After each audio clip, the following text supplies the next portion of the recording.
Hello, and welcome to Hartman. Today we are assembling the Singapore rectangular seating unit. Inside the box you will need to locate the bolt pack. Carefully empty the bolt pack to ensure you have the assembly instructions and the lists of components and fixings. Using these lists, please check you have the correct amount of components and fixings required for the corresponding benches and read through the instructions carefully before starting assembly. Please allow up to 30 minutes. Although assembly only requires one person, it will always be easier with the help of a friend.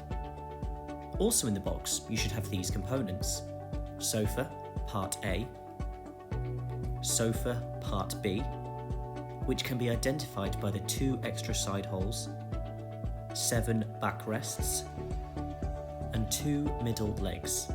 Pro tip: for a hassle-free assembly, place flat washers onto all bolts. Step 1.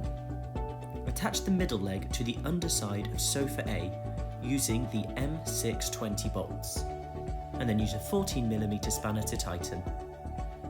For clarity in the video, I'm going to rotate the bench to this position. Feel free to do the same. Ensuring that the backrest curves are down, slot it into the first 2 spaces so that the holes align to the thread. Once completed, add a metal plate onto the M640 bolts and loosely screw them into place. Repeat for the second bolt.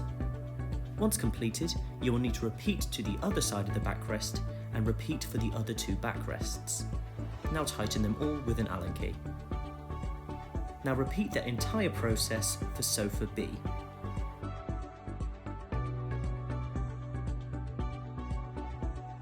Once sofa B is complete, you can attach it to sofa A using the plastic brackets provided.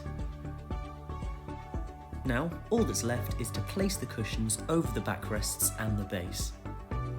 Hartman. Comfort, design, quality.